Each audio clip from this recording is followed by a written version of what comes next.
Oh, It's okay.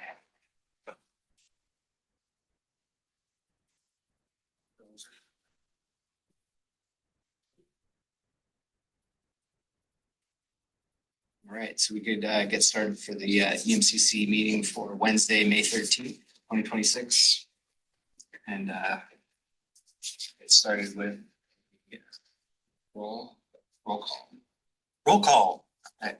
All right, Will Heller. David Sargenti. Present. Jason Sullins. Present. Chris Borkin. Carla Spencer. Present. Sorry, I can't be there. Great, thank you. Maria Lutz. Present. Let's see, Paul Wood. Jody Schaefer. Present. Kurt Shake. And John O'Brien. Present. All right, so I count 6, we've got 4. Alternates, Michael Esslinger, Here. Mike DeLeo. Present. Cheryl Getz. Present. Mike, present, joining remote, thank you. Cheryl Getz. Here. Todd Trayer. Joe Cafaro. Noah Hawthorne. And Mandy Smith. Okay. Ex officio members, Deborah Hopgood. Here. Leanne Magoski. And Kelsey Scanlon. All right. Any guests would like to introduce themselves? Morning, my name is Evan Morgan. Today is my first day in EMS as a training captain. I came from the field. I'm happy to be here. I just wanted to show my face and learn a little something today. Thank you for having me. Wonderful. Rachel Newland, Amor. Justin Lindquist, Monterey County Regional Fire.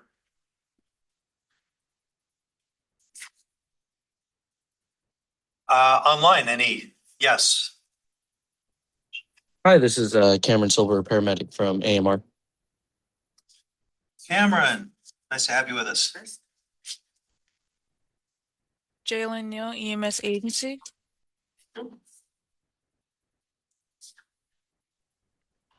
Morning, Stephen Christie, Salinas Fire.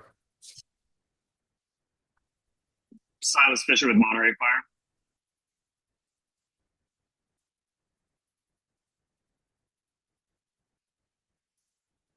Jessica Iglesias, AMR.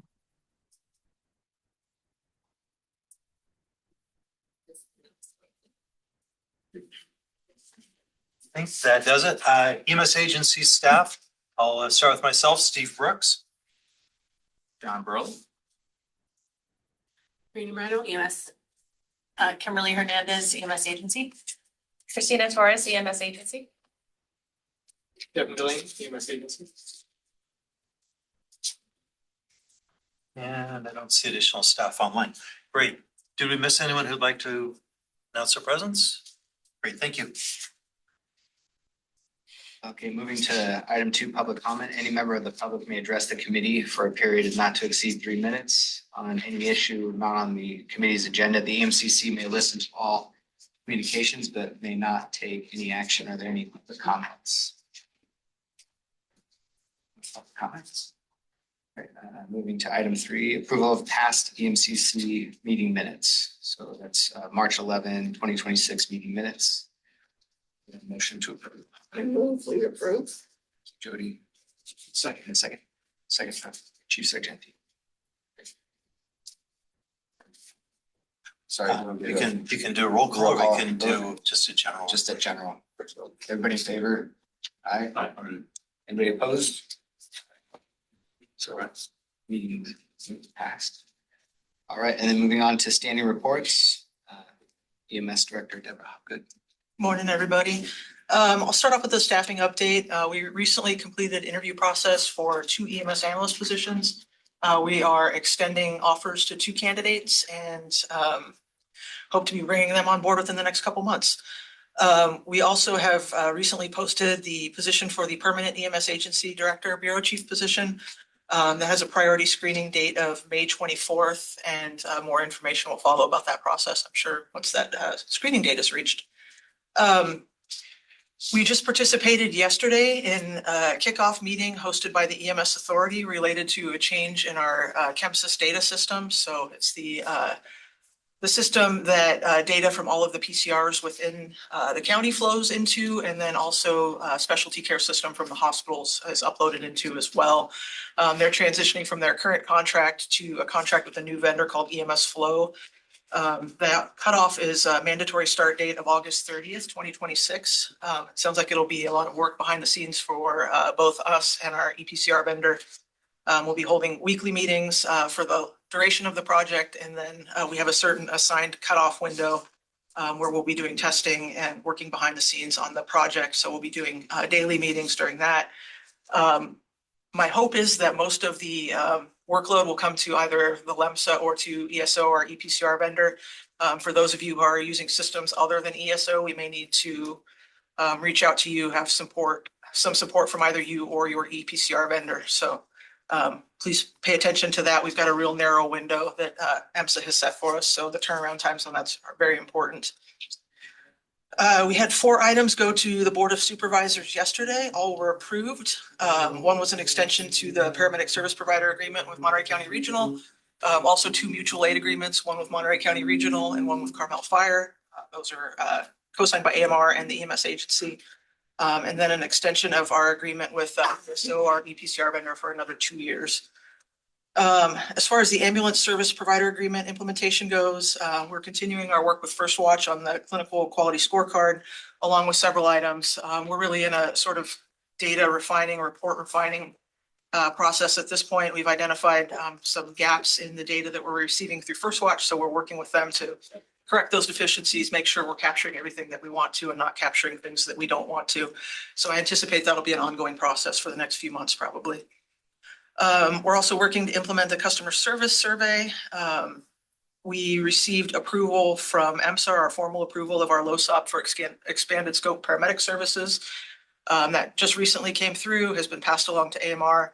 We'll be working with them to implement those services. We think that'll be a big benefit to the critical care transport requests and save the nurse staffed unit for some of the higher acuity patients. So we're looking forward to implementing that within the system. We're also pleased to announce that we've established a go live date for nurse navigation. That'll be Tuesday, June 2nd.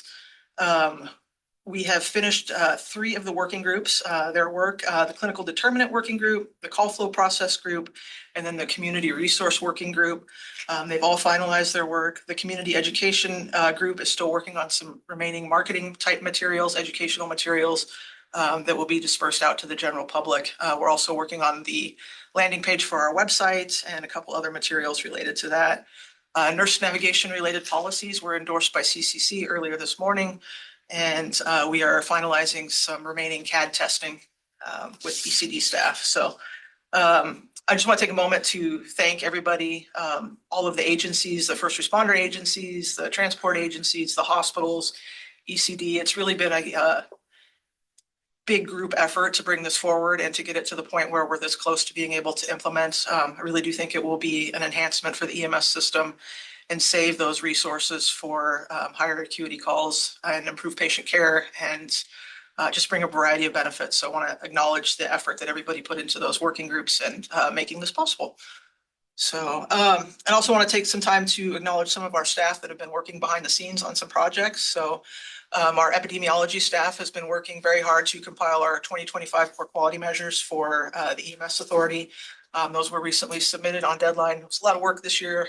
They made several changes to the measures and required a lot of building of reports behind the scenes. So really appreciate that. Also to Karina and Devin, our admin staff, who have been working to implement a new budgeting and human resources system. They've been countless hours of training related to that and learning many new processes and policies. So really appreciate those efforts to keep the sort of backside of the EMS agency running.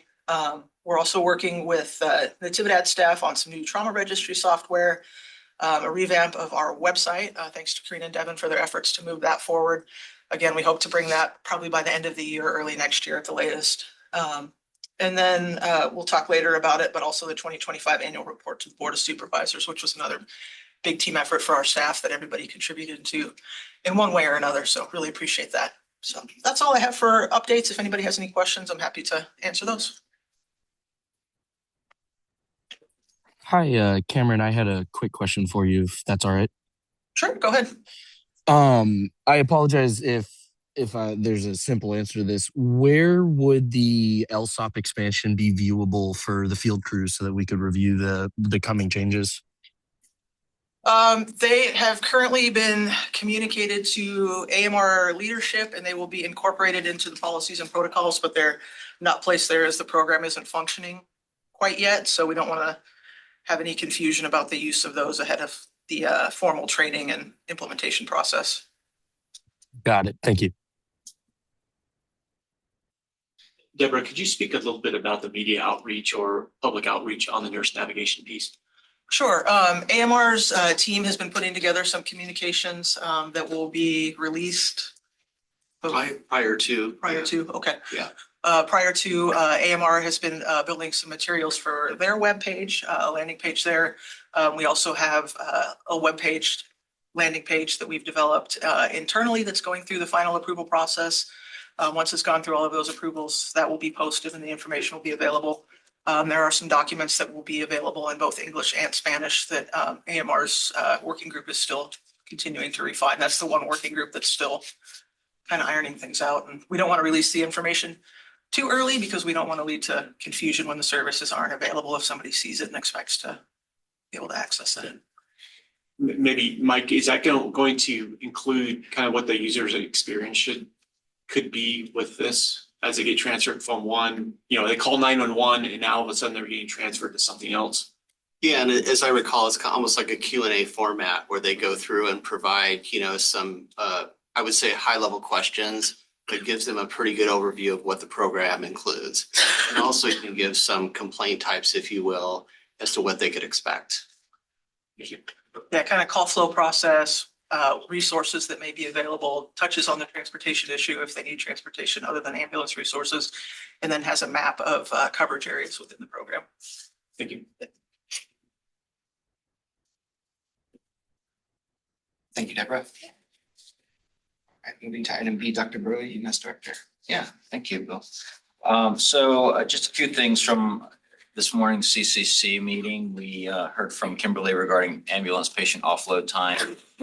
We're doing well as a system.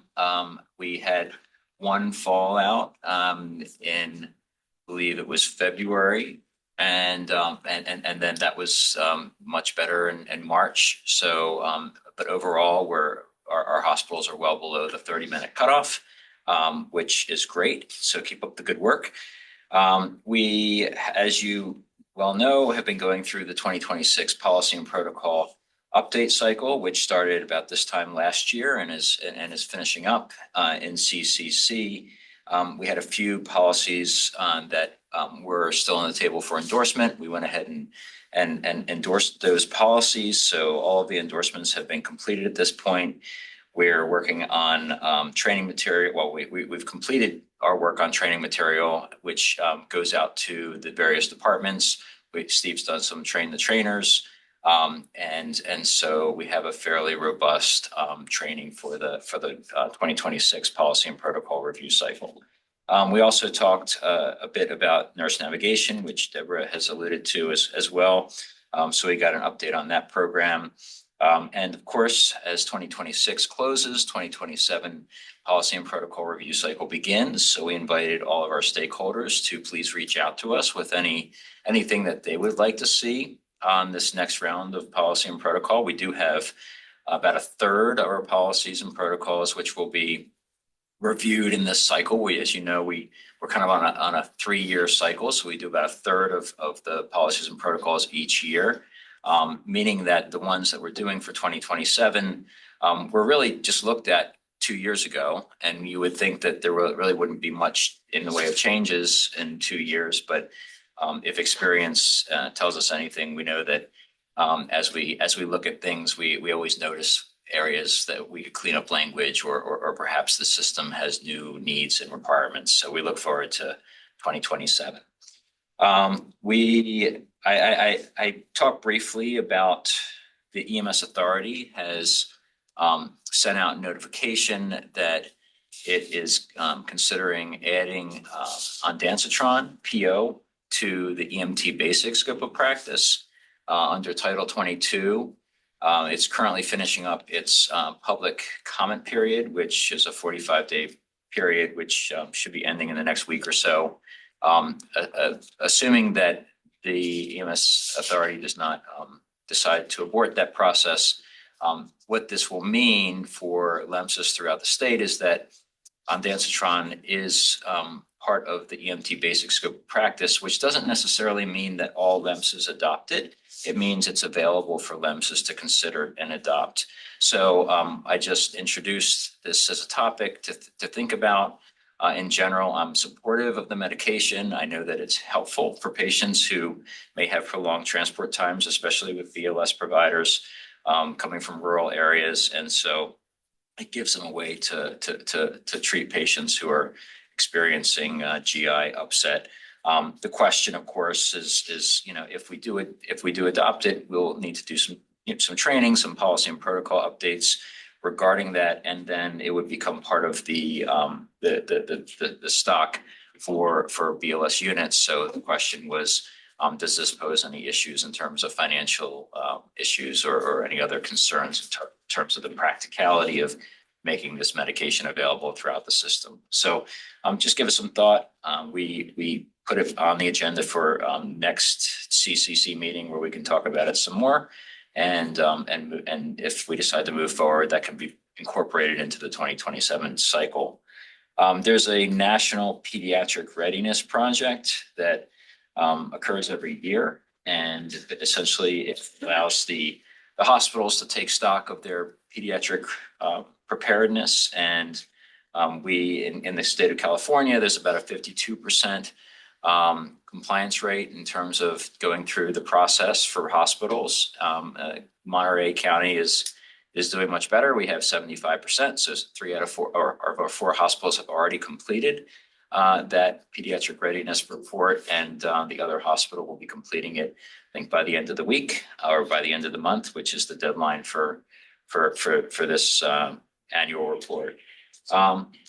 We heard from Roxanne on a project that she's doing in terms of some workforce or workers' assistance, and she's looking for volunteers within the system who might be interested in participating in a study. So please reach out to her if you have any people in the workforce who might be interested in taking part of a study that'll benefit, I think, the entire national workforce, but certainly the county as well. And then Chief Sargenti, you had asked for a discussion at CCC on exposure to smoke and gases associated with electronic vehicle batteries. We heard briefly about that information, but we wanted to kind of dive deeper into that. So we decided to go ahead and organize a working group so we can kind of discuss, the materials that you had received from the training you attended, and then invite the hospitals and other stakeholders in to see what might be available to move forward with some of those treatments. And then let's see, I think that's pretty much it. I have any other questions for me? I'm happy to answer. This is Cameron again. I actually had a question for Dr. Burley, if I may. Cameron, you're only allowed one question during the course of this meeting, so I'm sorry you already. No, go ahead. My apologize. Let me change accounts really quick. Dr. Burley, you had mentioned a county research project that you were looking for providers from the workforce. Are you able to just give me a brief overview of what that is? Yeah, so Roxanne Siprasad, who's our epidemiologist. She is doing a doctoral education program, and so separate from her role with the EMS agency, she is doing a study where she invites paramedics, firefighters, other workers within the EMS system reach out to her to set up an interview in which they discuss their perspective on access to supportive measures to help them in continuing to work within the system. She had mentioned that at least that in terms of national data, there oftentimes providers within the EMS system have a short duration of a career within the system of about 5 years before there's various factors that cause them to move on to other things. And so in the interest of retaining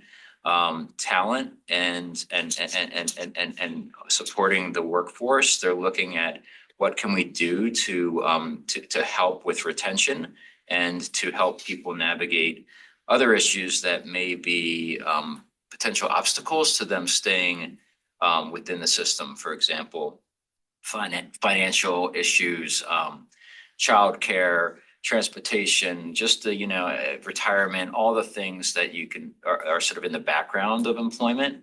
And so she has invited any volunteers who would like to take part in the study to reach out to her for about a 60-minute interview in which they can discuss these things. This is confidential. It doesn't get reported back to the EMS agency. We're not involved in the actual study, but it's part of her doctoral educational process. And then she'll be able to take the information that she coalesced and report back in general terms on their findings. So you should have Roxanne's contact information, but if you don't, feel free to reach out to us and we can provide it for you. Would her contact info be listed in the agenda packet, or where's the best place to direct people to find it? I can drop it in the chat right now. Okay, Karina's going to drop it in the chat. That would be awesome. Thank you. I will definitely try to pass that on to members of our workforce so they could reach out to you. Thank you, Cameron. And just to add to that, we'll be sending out some additional information on Roxanne's behalf related to the study with her contact information and some more information about the study. So that should come out either later today or tomorrow.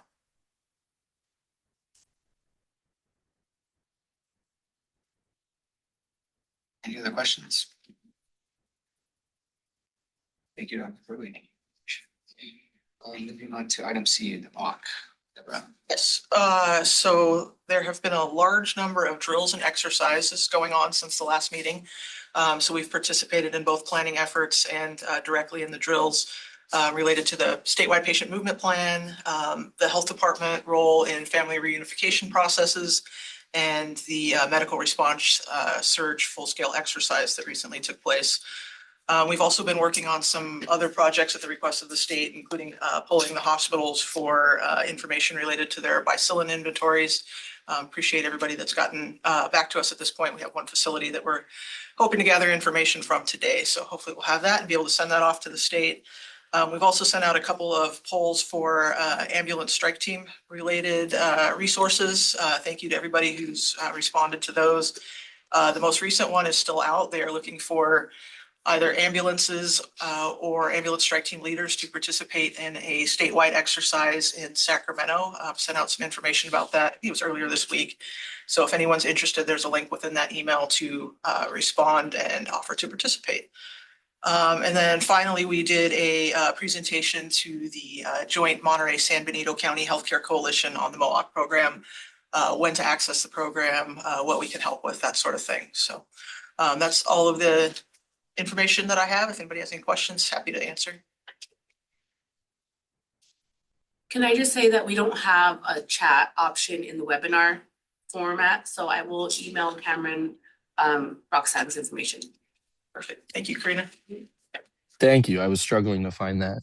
I did have a question about the ambulance strike team. I'm sorry I'm hammering you today. That's okay. Feel free. That's what we're here for. Do you happen to have any resources or know if the county has any plans to host ambulance strike team leader, commonly called the red card, training courses? I know I participated in one many years ago in Santa Clara County, and I was told it had to be hosted kind of like by local government agents. I'm not quite sure if that's still true or if that was just misinformation. Do you have any clarification on that? Generally, they're hosted by the state EMS authority. I know they've been under some budget constraints and some, as everybody's been hearing about with the state budget, some of the classes were canceled. I'm not sure on as far as rescheduling. They've been, to my knowledge, trying to hold their classes a little closer to kind of the Sacramento area where their staff is based. So we'll certainly can follow up with our regional representatives who are kind of our go-between with the state and us, and see if there are any plans, but I'm not aware of any classes currently planned. For those people who have tasks books and are looking to get signed off, though, the upcoming exercise would be a good opportunity for that.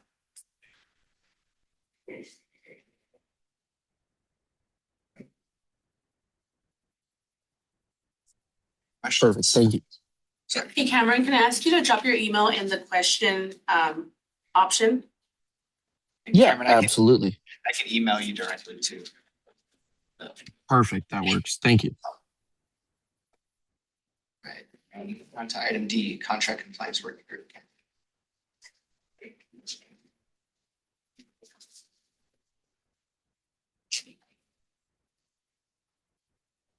Okay, I have a few items, so you're gonna hear me talk for a while, so I apologize for that. The contract compliance working group had been suspended during most of last year, mostly due to all the work that we were doing on the implementation of the new ambulance provider agreement. That has been restarted, and our first meeting is going to be June 10th. So we will be working on various contract compliance metrics. Things that we also look at aren't necessarily compliance related, but more looking at maybe underserved areas. When we were in the previous contract compliance working group, that's where the South County review started, the North County review started. So things like that you'll see come from the contract compliance working group, and they'll be pushed up to the EMCC. So that's that. I just short update on contract compliance working group. Any questions on that? Okay.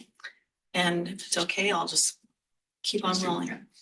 Okay, so I'm going to go in a little more detail than I usually do because I feel like kind of a fresh start because of the new ambulance provider agreement, and the months we're reporting on are February and March, and the new ambulance provider agreement started, operational period started February 1 of 2026. So for new members, going to go over 800 megahertz disaster medical radio system testing, when we do this and what we're reporting on.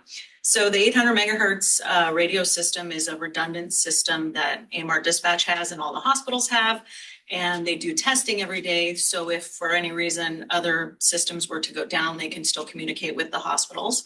So Dispatch reaches out to each hospital, just confirms that they got the message, they got the test, and then they report back on the percentages. So you'll see the percentages for each hospital for February and March. We try to get to a 95% standard. It's pretty hard. It's various reasons why sometimes the hospitals do not respond. Sometimes the radio gets turned down or somehow it gets unplugged. These radios are in the ER. So I keep in contact with the base hospital coordinators very regularly. And, they say, the radio got unplugged or this, that, or the other. But in general, they do a pretty good job.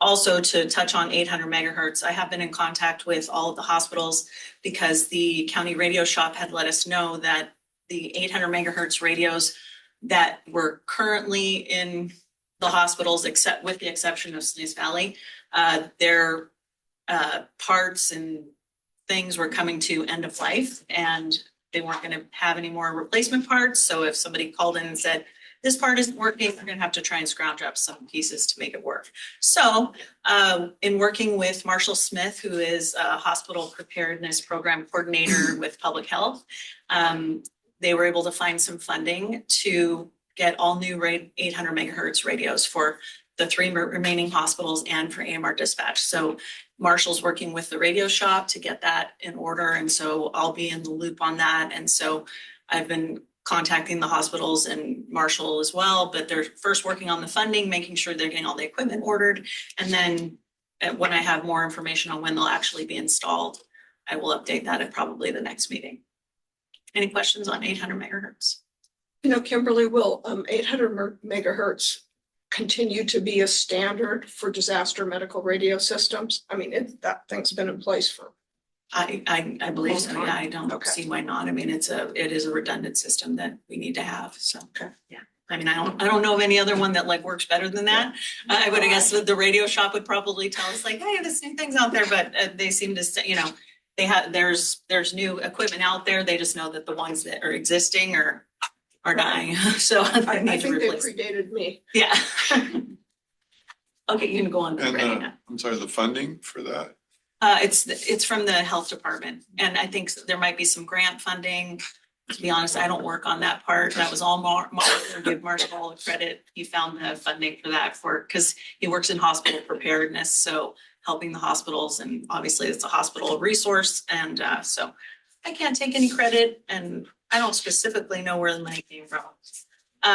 But now ReadyNet. So ReadyNet MCI drills, there's a online platform called ReadyNet that the hospitals have at their ERs and AMR dispatch or EMS dispatch has in their dispatch center.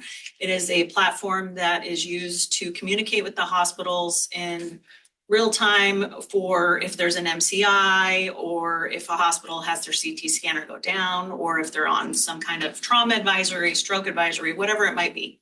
So they drill that system every single day as well. So these are the percentages of the responsiveness of the hospital. Same thing with the 800 megahertz. Sometimes a certain nurse turns the alarm down on the ReadyNet or it gets logged off on a computer. So I keep in contact with the base hospital coordinators to make sure that they're connecting with their staff, that knowing how important it is to always have ReadyNet up because that is used in actual MCIs so that they can communicate with the hospital that, we have a large accident, there could be potentially 20 patients, and so that they can kind of prepare and know before the patients start coming in. So that gets drilled every day. Any questions on ReadyNet? Kimberly, do you share these with the hospital coordinators Yes. monthly? So Yes. they see kind of where they rate Oh, everybody yeah, else? absolutely. Time, everything. So they can look at shifts, like if a certain shift is not responding, yeah, I communicate with them every month, yeah. Any other questions? I had a question about the MCA because just in the interest, we've had quite a few recent MCIs actually. Is there anything that county or any of the hospitals in terms of MCI preparedness are looking for from the field or any way we could be communicating in this front better?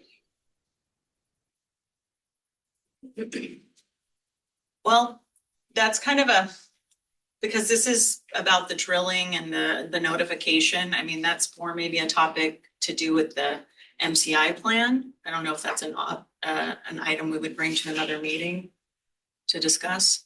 Oh, okay. Okay, I see. My bad. Thank you. Yeah, I think the biggest thing I would say from the field is probably as early as possible notification to the facilities so that they have the most time possible to kind of set up and plan for the incoming patients. So anything you can do to recognize the MCI early and make that notification is helpful. Yeah, Cameron, early communication to the IC so that they can communicate through this system to the hospitals, poll for the beds, and get that information back. Right, because once the MCI is declared by the incident command, that information is input into ReadyNet, so then it's sent out to the hospitals so they can do a bed poll. And then the bed poll information is relayed back to the field. They can distribute the ambulances from that point. Any other questions on ReadyNet? Okay, I'm gonna roll into contract compliance. Wait for Karina to pull up my PowerPoint.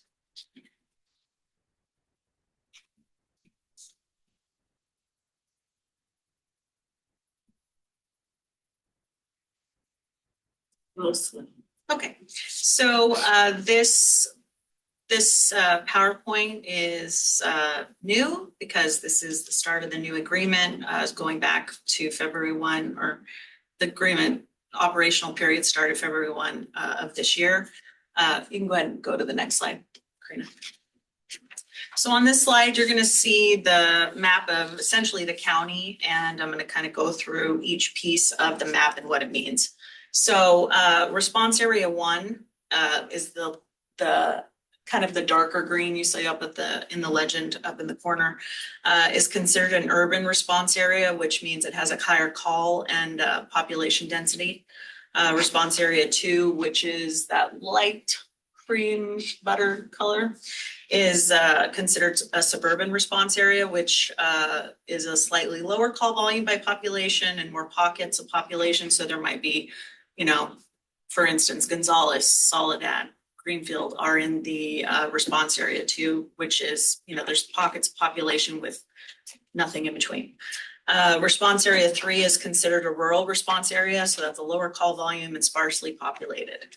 The gray areas you see on the map are the exclusionary areas of the exclusive operating areas. So we talk a lot about the EOA, or the exclusive operating area. That is what the agreement is for, the ambulance services agreement is for. And I'll go into a little bit on the exclusions of that. So the exclusions are portions of Monterey County Regional's Fire Protection District and the city of Carmel by the Sea, as they have what are called 201 rights, which state regulations allows them to operate ambulances within those areas. Kind of think of those areas as they were grandfathered in to allow ambulance response within those areas that are excluded from the EOA. Also, Fort Hunter Liggett, you'll see in the gray, so I forgot to mention that part. So the gray areas are exclusionary. Fort Hunter Liggett is a federal land and is excluded from the EOA, which allows them also to have their own ambulances for their area. I do want to point out that even though these areas are exclusionary, all 3 of the exclusionary ambulance service provider are amazing system partners and provide mutual aid into AMR's exclusive operating area when requested, and vice versa. If they request AMR will respond into their exclusionary areas, truly working as a cohesive system. So the striped areas you see on the map are what we call difficult to serve areas. At the very south end of the county on the coastal side, at the very south end of the valley side, and in the Kashawa area. So AMR has agreements in place with Cambria Ambulance for mutual aid responses on the coastal side, with San Luis Ambulance for the valley side, and with Monterey County Regional Fire Protection District for the Kashawa area. AMR is held accountable for compliance in all areas and parts of the EOA, regardless of whether they utilize a mutual aid provider to respond. Any questions on the kind of overall map or the response areas? Okay, next slide, please, Karina. On this slide, you'll see the response time requirements for priorities 1, 2, and 3. 1, 2, and 3 are going to be your more traditional 911 calls, and I'm going to go into that. I would like to address that you won't see response area 4 on this table because we don't report compliance, because there is no compliance metric for it, because it is considered a wilderness area. So, and the response time is as soon as possible. So now that doesn't mean that AMR will send an ambulance just when they happen to have time.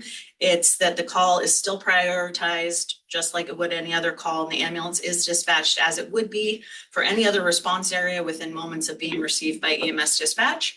It just means that they, these are areas that are just way far out in the county that it's going to take a time to get there, but they're going as fast as they can based on the priority. They're not delaying in any way. There's just not a response time requirement. So you'll see priority 1 is a life-threatening emergency. Priority 2 is potentially a life-threatening emergency, and priority 3 is a non-life-threatening emergency based on the determinant code that was, and I'll get into that in a little bit, based on the call or interrogation by the emergency medical dispatcher. So priority 1s are lights and sirens and cannot be diverted to another call. Priority 2s are lights and sirens, but can be diverted to a priority 1. So think of as a priority 1 is going to be like a choking, a cardiac arrest. Those are going to be calls that can't be diverted. Priority 2 might be a chest pain, difficulty breathing. Priority 3 might be, I twisted my ankle, lower priority calls. So a priority 3 is no lights and sirens and can be diverted to a priority 2 or to a priority 1. And you'll see response area 1, ambulance response time for priority 1 is 8 minutes, 10 minutes for priority 2, and 12 minutes for priority 3.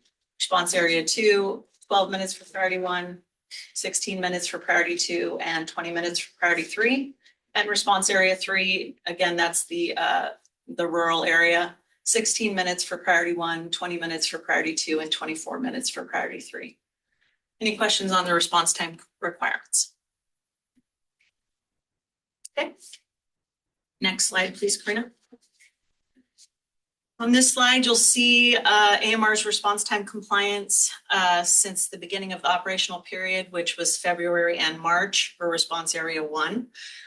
You will see that AMR has done an amazing job so far on compliance in the first few months of the new agreement, not just at 90%, which is the compliance standard, but above in all reportable priorities. And I'll get into reportable priorities in just a minute. Any questions on this slide? Okay, next slide, please.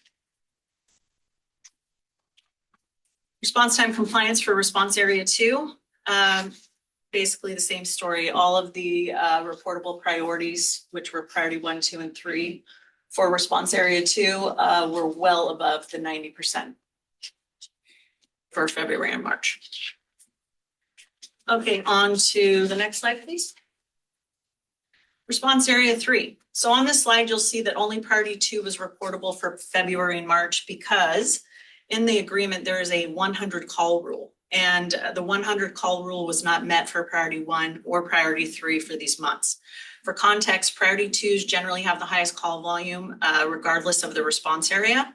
And just for a quick snapshot, priority 1 for response area 3 has 87 calls so far. So once it gets to 100, it will be reported for compliance. As a reminder, they need to get to 100 before they are held to compliance. But just for a bit of reassurance, of those 87 calls, they only had 3 late calls and making their not reportable yet compliance percentage 96%. Similarly, for priority 3, for response area 3, they had 98 calls with only 3 late, making their non-reportable yet compliance percentage 96% as well. So AMR is doing a really fantastic job on compliance. I know they are regularly monitoring the system to review where compliance may dip and moving their resources through their system status plan to fill any potential gaps. And they're really taking a proactive approach. Additionally, we meet with AMR monthly to review response time compliance and look at all areas, even if they didn't hit the 100 call threshold. We have a common goal of identifying downward trends early to do our best to correct them for the betterment of the EMS system. So I want to commend AMR for I've never seen numbers like that before. They're outstanding. Was the change in contract requirements a bigger driver for this, or did you guys make significant operational changes as well, or a combination of both? Well, I think both. We definitely went back and did a new demand study, and we also added, I think, 168 unit hours back into the system weekly as well. Okay. So we have 3 dedicated BLS resources today, which I would say that the volume of the BLS units has been somewhat low, but for the longer distance transfers, clearly they're taking some of the weight off of the 911 system, because previously we were using 911 units for all of those transfers. Right. So I do think that has been, a significant benefit as well. I'm going to get into that a little bit. Yeah. Next slide. So now we're going to talk about interfacility response time requirements. So the priorities 4 through 8 are interfacility priorities. So as you'll see on the screen, we have priority 4, which is an emergency IFT. So that is a lights and sirens response requested by the hospital that cannot be diverted. So if there's only 1 ambulance left in the county and there's a patient that needs a rapid trauma retriage at CHOMP to go to Natividad, they're getting the last ambulance. The response time for response area 1 for those is 10 minutes and response area 2 is 16. Not applicable for response area 3 because there are no hospitals in response area 3. Priority 5 is an unscheduled urgent IFT. So those IFTs where don't necessarily need lights and sirens, but you can't really wait too long. You don't want to wait too long to get this patient out. So within 90 minutes of all requests made with less than 12 hours of notice to the contractor or AMR. Priority 6 is a scheduled IFT. No, you'll see no lights and sirens. There is no lights and sirens until we get to 8. So it's going to be no later than 15 minutes of the scheduled arrive time on not less than 90% of the requests made than with more than 24 hours notice. So they have a 15-minute kind of grace period on these for if they were made with more than 24 hours notice. If it was made with less than 24 hours notice, they have a 45-minute grace period of the scheduled arrival time, not less than 90% of the requests made. Scheduled pickup times may shift as agreed upon by facilities involved. So the dispatchers have been very good about when they have to contact if for some reason they need to reschedule. Sometimes it's the hospitals that need to reschedule a patient that was going to go to Stanford. Now Stanford can't have them for a couple more hours, so they have to change the pickup time. They have to notate who they spoke to and who agreed to that new pickup time. Priority 7 is a scheduled out-of-county transfer and arrival at the hospital no later than 15 minutes from the agreed upon pickup time on not less than 90% of all transfers. Priority 8 is CCT. So they may or may not need lights and sirens depending on the severity or the acuity of the patient. And arrival time at the hospital is no later than 15 minutes from the agreed upon pickup time on not less than 90% of all CCT transports. Any questions on priorities 4 through 8? Well, I'm sorry, I'm going to go through a little bit, but any questions just on the table? Okay, so we're going to go over the transport priorities a little bit more, which have changed quite a bit from the last agreement. Keep in mind that transfer priorities are counted across the system, not by response area, because some priorities will have a very low call volume by month. And if we split them into 2 response areas, because those are the only 2 response areas have hospitals in them, it could take a very long time to reach 100 calls if we looked at them by response area. You'll see that priority 4 has 2 response time requirements by response area, but both are placed into that priority 4 bucket, regardless of which response area the call falls into. So it's either counted as late or on time based on the parameters of the response area in which it originated. Any questions on that? Okay. Next slide, please. Okay, response time compliance priorities 4 through 8. Again, similar to response area 3, only priority 7, which is the out of county transfers, had enough calls to be counted for compliance, which had 212 calls. For reference, priority 4 had 9 calls. That's the urgent, the emergency IFT. That's not going to be used very frequently. They only had 9 calls so far, but they were at 100% for those 9 calls. Priority 5 had 46 calls so far, also at 100%. And priority 6 had 95 calls and they were at 100%. And priority had 39 calls since February, also at 100%.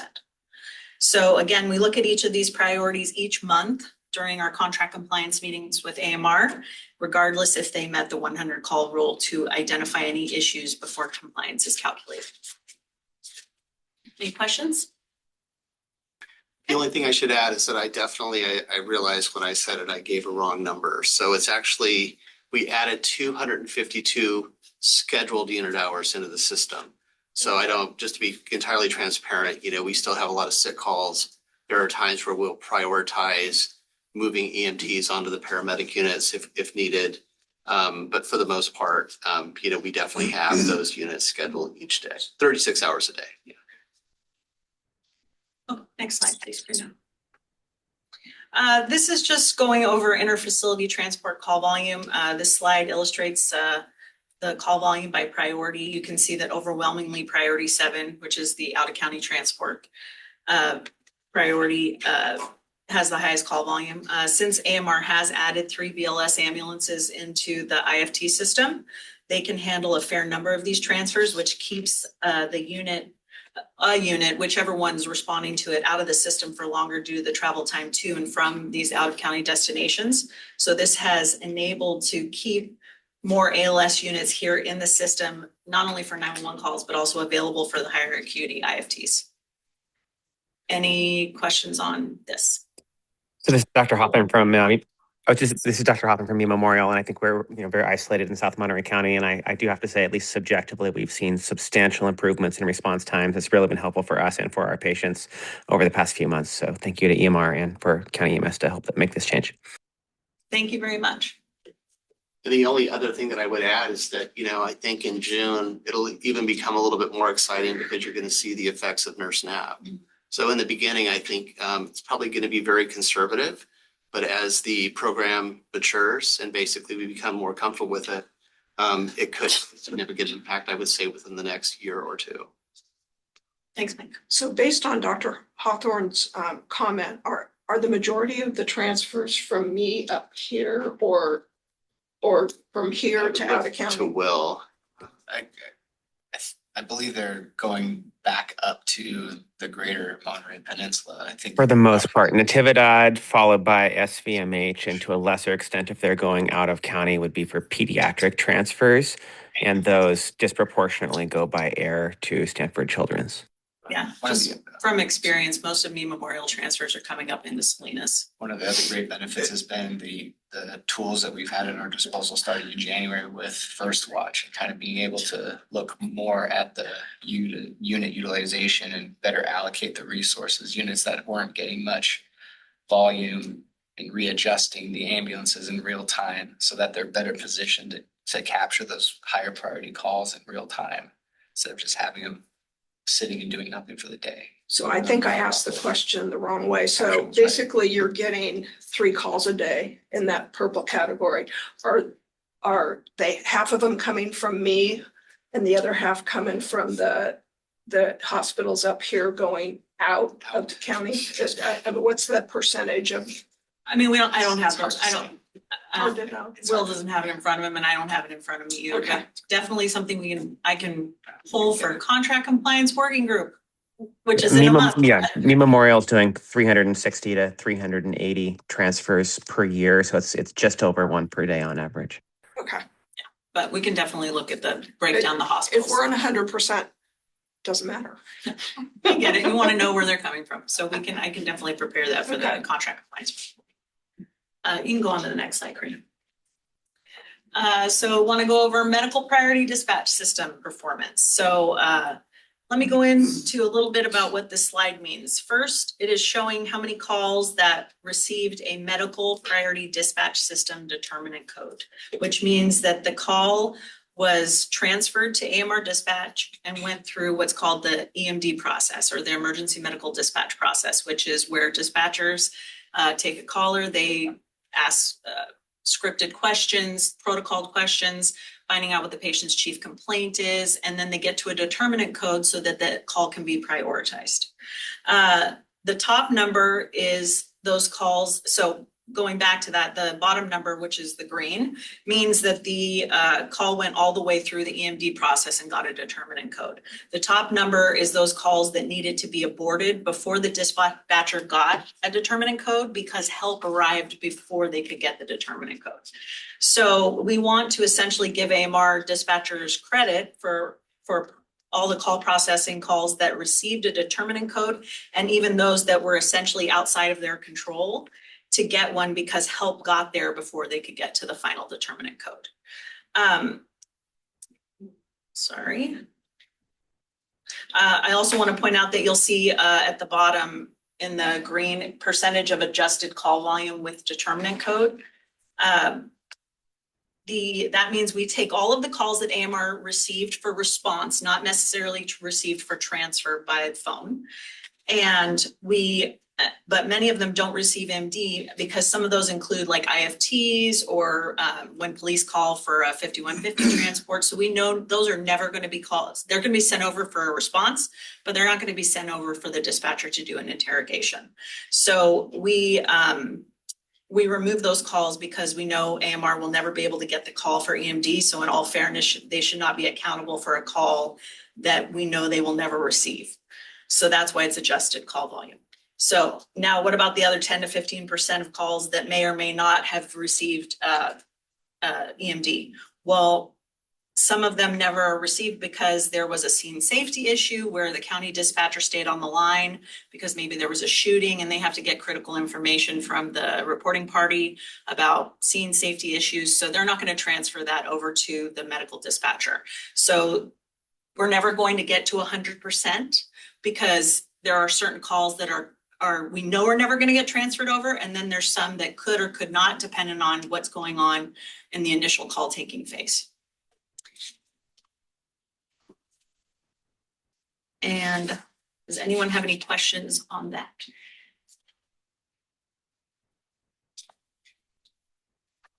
Okay, on to the next slide, please.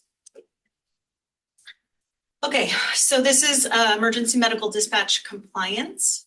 Part of AMR's proposal, which is incorporated into their current agreement, commits to becoming an accredited center of excellence, or what we call ACE accreditation, through the International Academy of Emergency Dispatch, or IAED. Part of that entails AMR reviewing dispatchers' EMD calls, or emergency medical dispatch calls, for compliance with IAED's standards for emergency medical dispatch. While they have been doing this for some time, it is especially critical now as they pursue ACE accreditation, as they must maintain 90% compliance with the IAED standards, among other requirements needed to receive accreditation. So on this chart, you'll see focused calls, which is it's also part of our EMS system policies, but AMR must review 100% of CPR, choking, and childbirth calls each month. The chart shows their compliance. High compliance is counted, of course, as compliant. And these calls are essentially perfect, meaning the dispatcher followed the MPDS protocols appropriately, gave the correct pre-arrival instructions, etc. Compliant calls are also considered compliant, meaning the dispatcher could have made like a very minor error, causing it to be compliant instead of high compliance. Dispatchers are reviewed. Are reviewed for during the QI process for chief complaint, meaning they ask the appropriate questions to identify and understand the appropriate chief complaint. They ask the protocol questions appropriately, and they're also reviewed on customer service, among a few other items that get a little too into the dispatch lingo, so I'm not going to go on and on with that. I'll leave it at that. One thing I do want to add is that AMR dispatch leadership who review these calls have to go through specialized training through the International Academy of Emergency Dispatch on QI and QA to become what is called in the dispatch world a Q. So only those who hold that additional certification can conduct call reviews. Any questions on this? Okay, next. Okay, so this is going to be emergency medical dispatch random calls. So here you'll see that a chart with random calls. AMR must review, according to IAED standards, 100 random calls across all dispatchers and shifts, or 3% of all calls, whichever is greater. For us here, based on call volume, 100 calls is the greater number. So they review 100 random calls each month, in addition to the focus calls. Those don't count towards the random. And as you can see, they met the standard for both months if you combine the high compliance and the compliant calls. I also want to point out that, as we all know, things don't always produce a high compliant call. If a call is deemed as non-compliant, the AMR dispatch leadership meets individually with the dispatcher for each non-compliant call to review the call and provide coaching. Dispatchers also receive feedback in an electronic form on each call of theirs that is reviewed, but the one-on-one is reserved for non-compliant calls. Any questions on that? Oh, I've talked so much. Okay, I'm done. Thank you.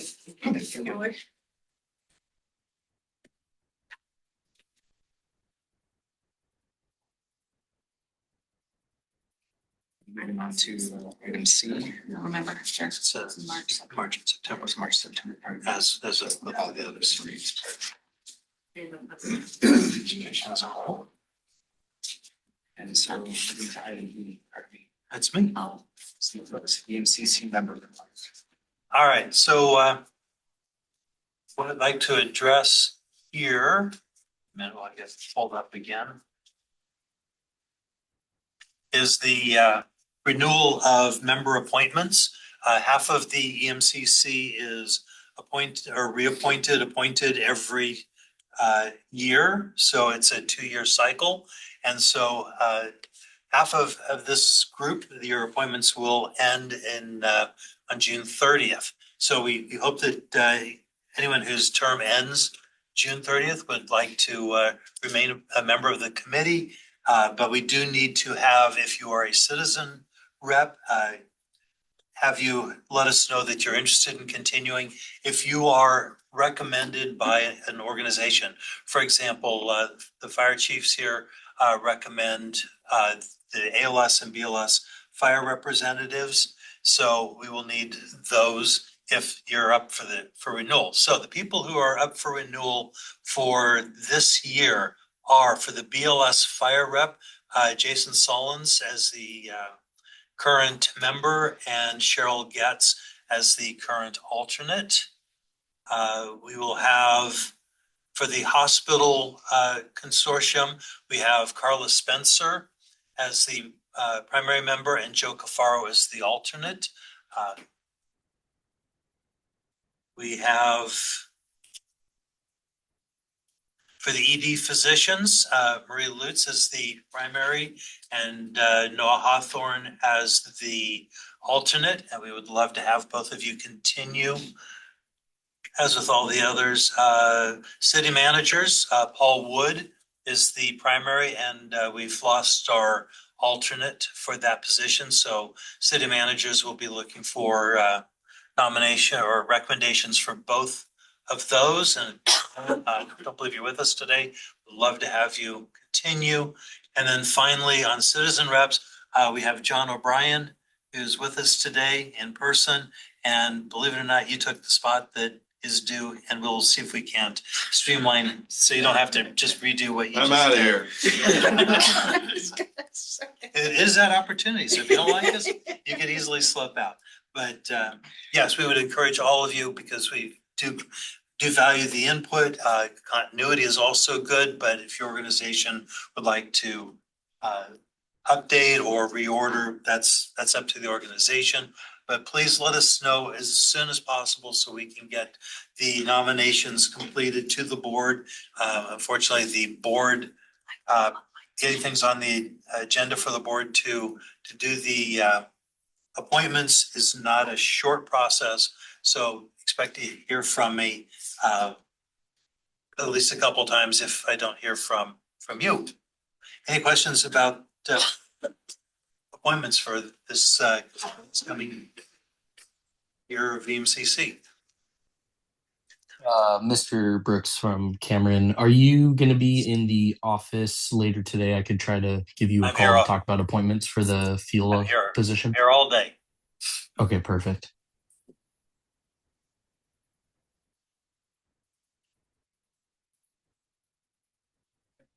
That's it. That's it. All right, moving on to item F. Annual report to the board. Annual report to the board. I'm going to share my screen here in just a moment.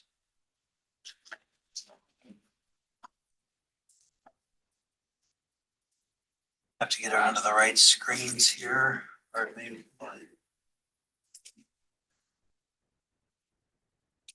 Huh?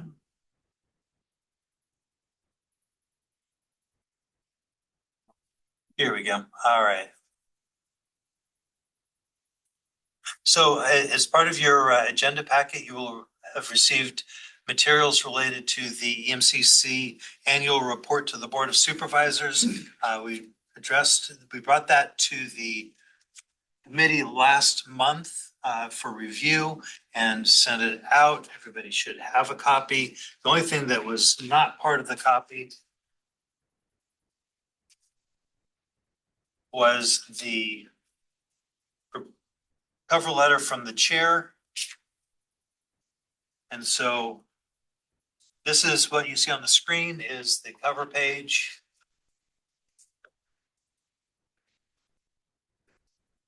And it moves ever so slowly.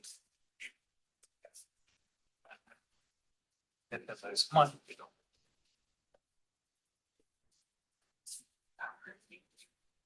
It looks like I've lost my connection to Zoom.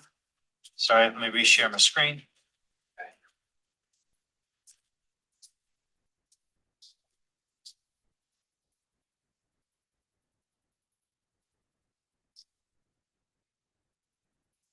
And here we go. Sorry, I think my connection is moving more slowly than I had hoped. I may just abandon this and So this is the cover page.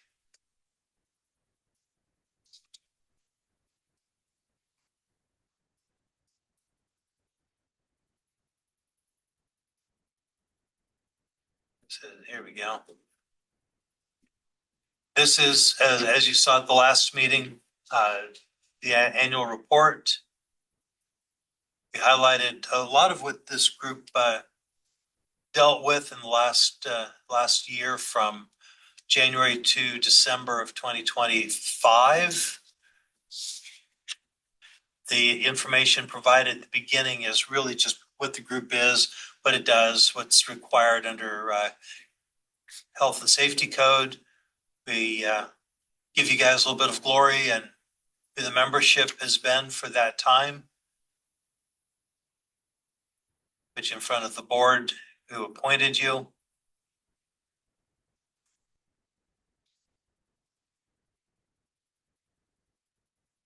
Ex officio members.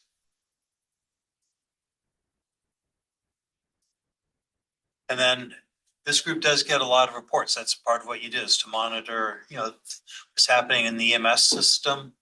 So we talk about a lot of what Kimberly spent time doing, the disaster communications, performance reports for AMR,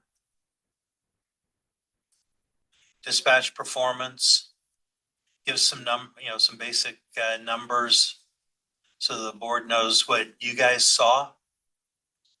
We did fire-based ambulance providers and put some numbers up there so that the board is aware of what you guys were looking at. Some of the highlights of what the MOOC's been doing, which again was reported to this group, EMS director report. Highlighted a few of those, the EMS medical director report. And these are all things that were brought to this group. And then of course, there's some things that you guys discussed and took action on. South County ambulance response reports was, from this group wanting to see how that is working. You guys kept up on the health data exchange.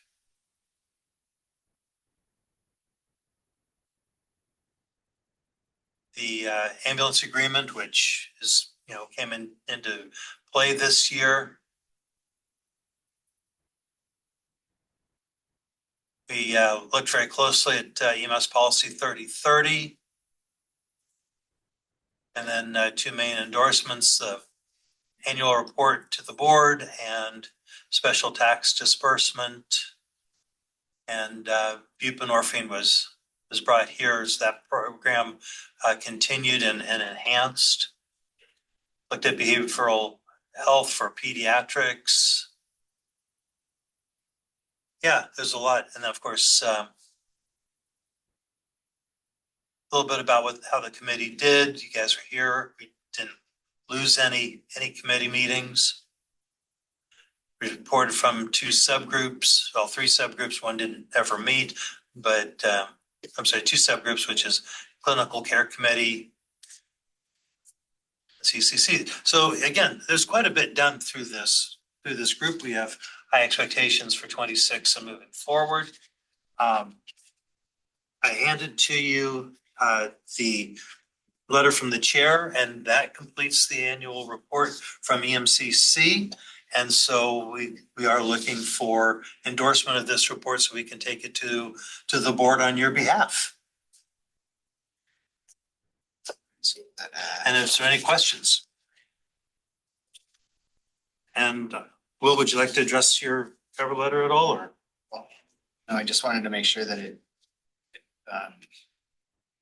focused on our diverse group, that we did accomplish a lot over the year, and that we addressed issues that we all brought to the table, that we look forward to addressing further issues that we bring to the table from our different disciplines. So I appreciate working with all of you and look forward to the next year. So thank you all. And I hope that the letter expresses what you all feel as far as what we did accomplish this year. So thank you. From my perspective, Steve, thank you. I know you and your staff the staff had a lot to do with capturing all that information. And we'll strong work on the letter. So thank you both. And I endorse the report moving forward. You want a second on the endorsement? Please. There you go. A motion and a second. So do you a roll call vote? You can do whichever you like. All right, all those in favor, say aye. Aye. Anybody opposed? All right. Abstentions? Okay. Move to- Well, we will get this put on the agenda for the Board of Supervisors, and we will make sure you guys know when it goes. It'll probably be a consent item, but you'll be aware of when it's placed on the agenda. Steve, is it too late for typos? Just kidding. No, no, because if you see one, please let me know. Because we want to do good for the board. Okay, moving on to G, EMCC nominations for chair. All right, so as secretary of the committee, we've brought forward a discussion at the last meeting related to the chair and then also the vice chair. I'll put those two together for this and looked for interest in serving as chair. And usually vice chair will move up into the chair position unless the chair would like to continue the work that they've started. And just for your recollection, at the March meeting, Will Hiller had said he'd be more than interested in serving as chair again for the next year on the EMCC. There wasn't a lot of people throwing their hat also into the ring. In fact, the current vice chair was pretty much ecstatic that Will took that spot. So at this point, we only have it looks like one person interested, and so we will need a recommendation, and then we can do a voice vote as to whether Well, I'm gonna nominate Will as chair. okay, so we do have a nomination of Jody for Will Hiller to be chair. I'll second. John, thank you. Just as long as we double his pay. Well, it's gonna be tripled this year due to inflation. All right, so we have a nomination. Any other nominations, recommendations? Then the nomination of Will Hiller is placed before this group on a voice vote. All those in favor? Aye. Those opposed? And abstentions? We'll get you a gavel. We do need Thank you, Will. yes, we do need a vice chair. Chris Borkin in favor of not being chair, kind of didn't oppose being, but we would, any nominations for vice chair, and since he's not here, he is fair game. Well, actually, I did a check-in with Carla and she'd be willing to serve as vice chair, so I'd like to nominate her as vice chair. Okay.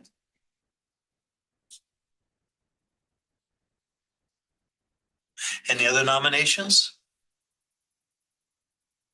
You're gonna make Chris really happy. Then looking for a second. I'll second. Sure. Second, thank you. And Carla's actually had to step away from the meeting, but I promise you, she agreed to it. Again, It really doesn't matter at this point. Convenient, very convenient. Yes, you move and, all right, so any other nominations? Then by voice vote, those in favor of Carla Spencer taking as vice chair? Aye. Opposition? Abstention? We've got our chair and vice chair for the next year of EMCC, so thank you very much.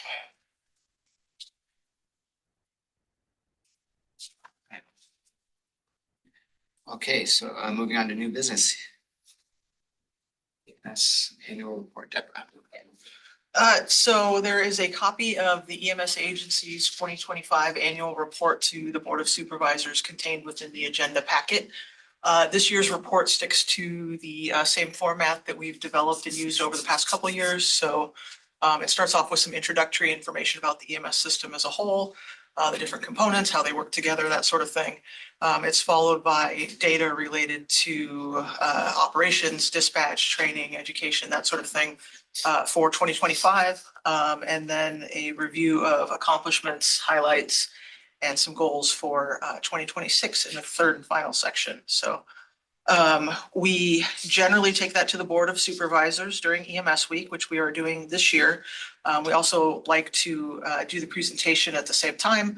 The board has had a very full calendar, so our presentation has actually been bumped to June 16th. So certainly the board will review and hopefully approve the annual report next week during EMS week, and then receive the follow-up presentation in June. So if anybody's interested in catching either of those items, please do attend. And just want to take again a moment to recognize all of the work of the team that went into putting that together. Really, everybody played a role in compiling the report, contributing to their different sections, and reviewing and making sure that it was ready to go. And really appreciate those efforts. It's a lot of hard work and a big project for us every year. So Would you send out a reminder of that date? sure, yeah, we can do that. And if there are any questions about the report or process, or happy to answer those. I will say that the presentation to the board as a follow-up to a request from one of the board members will focus on the implementation of the new agreement, the transition period, that sort of thing. So we'll see some of the, in less detail, but some of the same compliance numbers that we went over today. So. Thank you, Deborah. All right, moving to item B, EMS week, Christina Flores.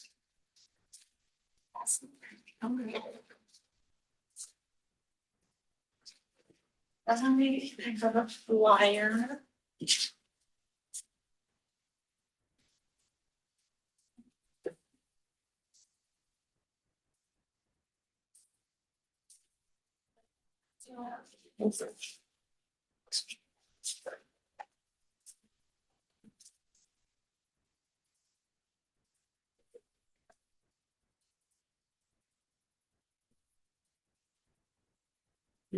Okay, so next week, May 17th through the 23rd is EMS week. And the theme is improving outcomes together. So I wanted to read this excerpt from the EMS week website regarding the theme. Improving outcomes together extends beyond medicine. It is a collective responsibility that involves investing in the people behind the care with fair pay, safe staffing levels, mental health resources, leadership that listens and acts, and opportunities for professional growth. This week, we recognize the people behind the patch and reaffirm our commitment as partners and communities to improving outcomes together. So we have several activities scheduled for EMS week. The first will be on Tuesday, May 19th at 10:30 a.m. The EMS agency will be attending the Board of Supervisors meeting, and the board will be issuing a proclamation for EMS week. And in keeping true to the theme of improving outcomes together, the EMS agency will be engaging with the community by hosting booths at markets in different geographic regions of our county. We'll be teaching compression-only CPR, as well as educating people about EMS and the EMS agency. We will also have coloring books and crayons for the kids, mini first aid kits, and Narcan to hand out. So on Monday, May 18th, we'll be at Everyone's Harvest Certified Farmers Market in Pacific Grove, and that's on the corner of Central and Grand Avenues from 3 to 6 p.m. On Tuesday, May 19th, we'll be attending Everyone's Harvest LSL Certified Farmers Market at 632 East LSL Street in Salinas from 11 a.m. to 2 p.m. And on Friday, May 22nd, we'll be attending La Cocina in King City from 3 to 8 p.m. And this isn't a farmer's market, it's more of an outdoor open market for food vendors.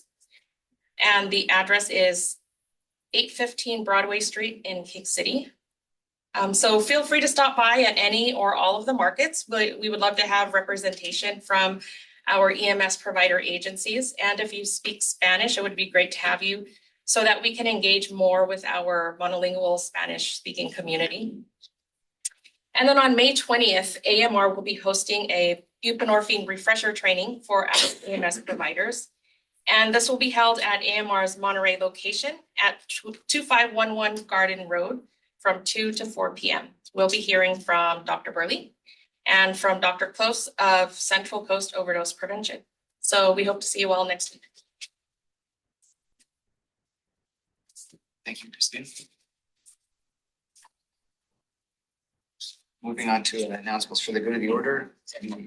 Any member of the committee can make an announcement or comment. The EMCC may not discuss or take any action on any item raised during announcements, except to decide whether or not to place the matter on a subsequent agenda.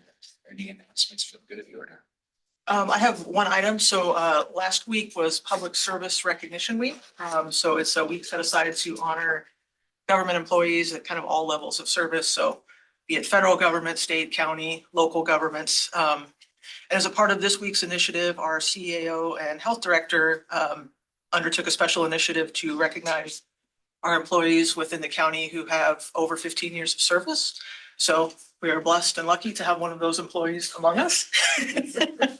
So Steve Brooks That's why the tie. yeah, he didn't know. So Steve Brooks will be having 18 years of service this year. He's at 17 currently. So have a certificate signed by the CAO and Elsa Jimenez, our health department director, recognizing Steve for his years of service to the community. So Steve is an icon around the EMS agency and contributes to many of our projects and is our resident historian and brings a wealth of knowledge and experience that he never hesitates to share with our new folks or our more experienced folks. I'm not malicious about that. We appreciate no. that. So Steve, this is for you. Thank you.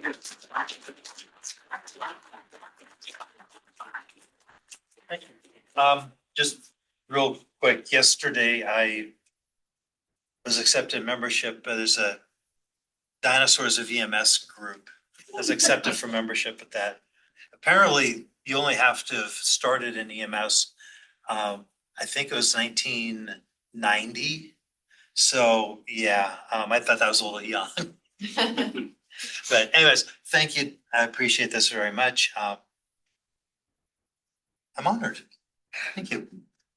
Congratulations. Congratulations. Thanks. You're not rid of me. I got at least 2 more years. Congratulations. All right. The meeting of the EMCC is Wednesday, July 8th at 10:30 a.m. Thank you. Thank you all. Congratulations. So this is- So for both of you guys, I just emailed Chief, but